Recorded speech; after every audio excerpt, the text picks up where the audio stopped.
आप देख बात करें तो मुद्दा काफी गरमाया हुआ था और ये मामला जो था अदालत में था। और वहीं कर्नाटका हाईकोर्ट की बात करें तो मामला सामने आया कि हिजाब पे प्रतिबंध लगा दिया गया है। वहीं इस सब पे राकेश बजरंगी जी का क्या कुछ कहना, क्योंकि लगातार प्रदर्शनों में इन्हें देखा गया था हिजाब को लेके।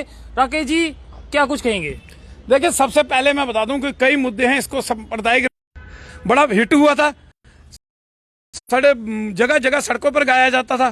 तो ये सरकार जो आई है तो हमें इसके साथ यही अपेक्षा है और हमारा मानना है इस सरकार के द्वारा सब फड़े जाएंगे जी, सब फड़े जाएंगे। तो जिस प्रकार से कर्नाटका हाई कोर्ट ने एक फैसला दिया कि स्कूलों के अंदर जितने भी सरकारी टीचिंग इंस्टीट्यूट, चाहे कॉलेज, यूनिवर्सिटियां, उसके बाद जो स्कूल हैं, उनके अंदर जो है एक ड्रेस कोड होगा। पूरे बच्चे समानता के तौर पर दिखाई देंगे। ये ट्रिपल बेंच हाई कोर्ट ने कर्नाटका के उसने जो है फैसला दे दिया है। उसके बाद एक युवती जो है वो सुप्रीम कोर्ट चले गई है। ठीक है, उसका अधिकार है। कानून सभी को राइट देता है कि वो अपनी, अगर उनको कोई फैसला कोर्ट का पसंद नहीं आता तो वो एक स्टेप के बाद एक स्टेप के आगे जो है अपील कर सकते हैं। अब ट्रिपल बेंच ने फैसला दिया है तो सुप्रीम कोर्ट में जो है वो लोग गए हैं। तो ठीक है, हमें इसके ऊपर कोई आपत्ति नहीं। हम पहले भी कहते आए हैं कि हिजाब चाहिए या किताब चाहिए। तो हमने ये कहा था स्कूल के अंदर सभी को बराबर समानता दिखाई देनी चाहिए, कोई किसी धर्म का अलग अलग नहीं नजर आना चाहिए। ये हम पहले भी कहते आए हैं। तो हमने ये भी कहा था, उस समय हमने विरोध प्रदर्शन किया था। हमने एक बात कही थी कि हाई कोर्ट के अंदर केस है, हाई कोर्ट जो फैसला देगा वो हमें जो है वो मान्य होगा। और हाई कोर्ट ने जो फैसला दिया अब वो इनको मान्य होना चाहिए था। लेकिन इसके बाद कई लोगों के पेट में जो है वो मरोड़ पड़ना शुरू हो गया है। अब कई लोग जो हैं अलग अलग टिप्पणियां करने चल पड़े हैं, जबकि हाई कोर्ट ने कहा है कि ये बच्चों का मुद्दा नहीं था। इसके पीछे कोई ना कोई लोग जो है वो बच्चों के को पुश करके बच्चों के बीच में लेकर वो अपनी राजनीतिक रोटियां सेकने का काम जो है वो लोग कर रहे थे। तो ये इसकी पूरी डिटेल जो है हाई कोर्ट ने मांगी है और उस पुलिस को, वहां की पुलिस को इंक्वायरी करने के जो है वो आदेश भी दिए गए हैं। तो देखिए, अभी यहां पर भी कल महबूबा मुफ्ती और उमर अब्दुल्ला जिन्होंने हिजाब का जो मुद्दा था सबसे पहले जम्मू कश्मीर में लाने का काम इन लोगों ने किया। जो ट्वीट घर में बैठे मिनट में ट्वीट करते हैं, उसी प्रकार से इन्होंने कल भी ट्वीट किया है कि हमें ये जो फैसला है कोर्ट का ये हमें पसंद नहीं है। तो भाई, ये देश संविधान से चलता है। ये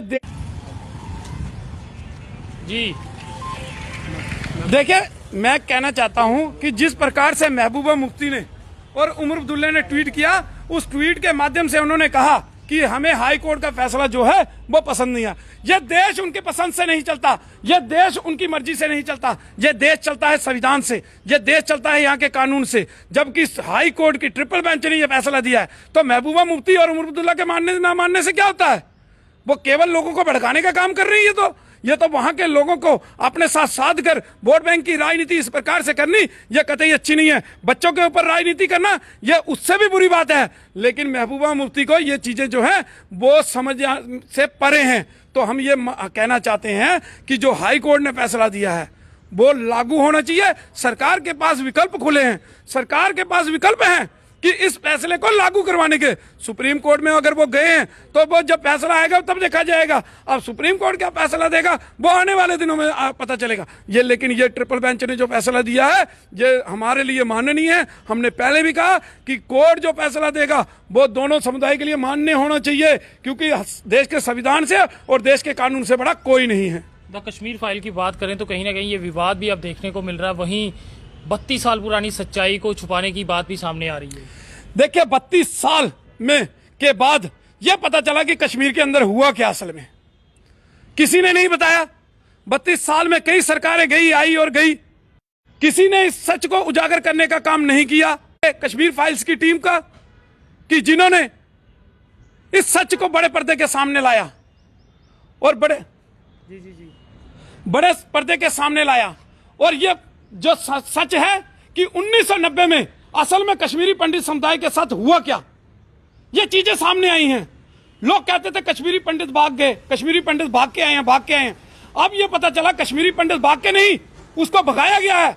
किस प्रकार से उनका नरसंहार किया गया, किस प्रकार से उनकी बहू बेटियों की इज्जत लूटी गई, किस प्रकार से उनके घरों को लूटा गया, किस प्रकार से उनके साथ ज्यादतियां हुई, किस प्रकार से बिट्टा कराटे जैसे आतंकवादियों ने इन कश्मीरी पंडितों का नरसंहार किया, किस प्रकार से यासीन मलिक जैसे आतंकवादियों ने वहां पर जो है खून की होलियां खेली। ये सारी चीजें जो हैं अब इस पर्दे के माध्यम से सामने आई हैं। अब सरकार से हम एक चीज कहना चाहते हैं कि कौन कौन नेताओं के साथ, किन किन नेताओं के साथ इस यासीन मलिक और बिट्टा कराटे के संबंध दिखाए गए हैं, उन नेताओं को भी इंक्वायरी के दायरे में उठाई जाए और इन लोगों को उस दायरे के अंदर लाकर तिहाड़ जेल के अंदर डाला जाए, ये हम मांग कर रहे हैं। देख सकते हैं राकेश बजरंगी का साफ कहना है कि जो लोग 1990 के दशक के जिम्मेवार थे उनके ऊपर भी कार्रवाई होनी चाहिए, और वहीं हिजाब को लेकर भी इन्होंने अपनी राय रखी। फिलहाल आप आम जनता अपनी राय कमेंट सेक्शन में जरूर साझी कीजिएगा। देखते रहिए जेके चैनल। मुझे महेंद्रजीत सिंह और मेरे कैमरा पर्सन सुरजीत कुमार को दीजिए इजाजत। नमस्कार।